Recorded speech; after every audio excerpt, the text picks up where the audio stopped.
এতগুলা সরকার এসেছে, জাতীয় সংসদে কোরআনের একটি আইনও চালু করে নাই। মাননীয় স্পিকার, সবচাইতে লজ্জা, সবচাইতে দুঃখজনক কথা হলো এটা। প্রধানমন্ত্রীকে জবাব দিতে হবে, বাংলাদেশে কেন নামাজ চালু করা হলো না? চাঁদাবাজ কোন দলের সদস্য হতে পারে না। চাঁদাবাজ চাঁদাবাজি, তাদেরকে ধরতে হবে, গ্রেপ্তার করতে হবে।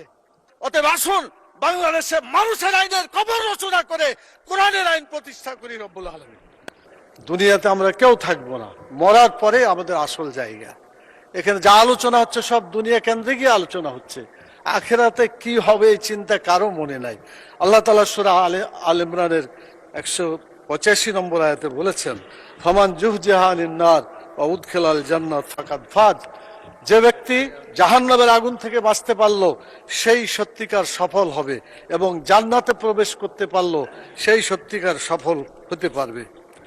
মাননীয় স্পিকার, সংসদ লবিতে ঢোকার সময় আল্লাহর প্রতি পূর্ণ আস্থা এবং ঈমান, এটা দেখার পরে মনে হয় যে আল্লাহর প্রতি যদি ঈমান থাকে তাহলে তো আমাদের আইনের উৎস আল কোরআন।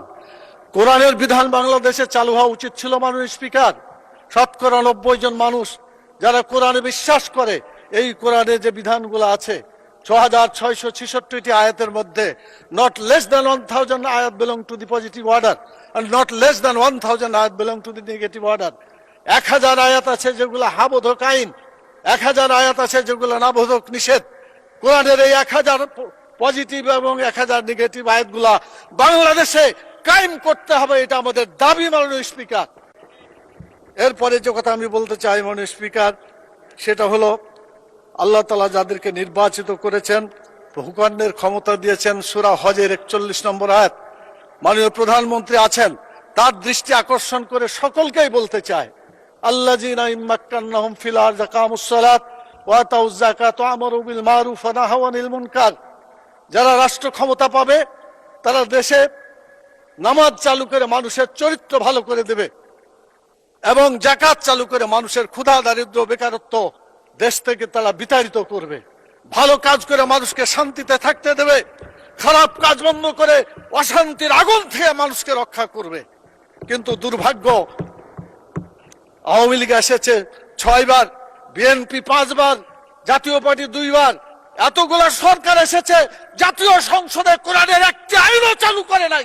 মাননীয় স্পিকার, সবচাইতে লজ্জা, সবচাইতে দুঃখজনক কথা হলো এটা। আমরা চাই আমরা এই দেশে কোরআনের আইন চালু করে মানুষকে মুক্তি দেব।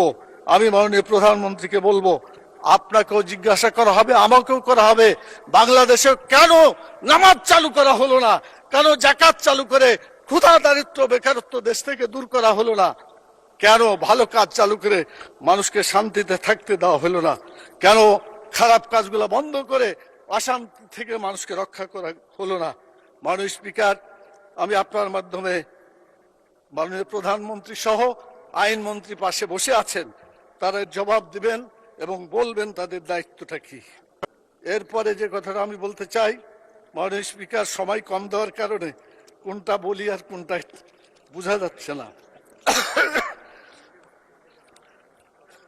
মাননীয় স্পিকার, আমাদের দেশের সুদ, ঘুষ, মদ, জুয়া, জেনা, ব্যভিচার, চাঁদাবাজি, টেন্ডারবাজি যারা করে, এরা কোনো দলের লোক না মাননীয় স্পিকার।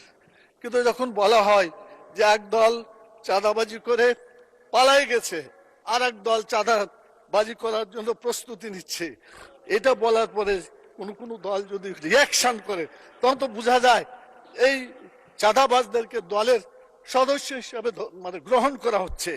আজকে সিদ্ধান্ত হোক মাননীয় স্পিকার, চাঁদাবাজ কোনো দলের সদস্য হতে পারে না। চাঁদাবাজ চাঁদাবাজি, তাদেরকে ধরতে হবে, গ্রেপ্তার করতে হবে। ওদের ফখরুল ইসলাম সাহেব বলেছিলেন, আমরা শরীয়তের আইন বিশ্বাস করি না। পরে অবশ্য আত্মসমর্পণ করে নির্বাচনের আগে বলেছেন, শরীয়তের বিরুদ্ধে আমরা কোনো আইন আমরা পাশ করব না।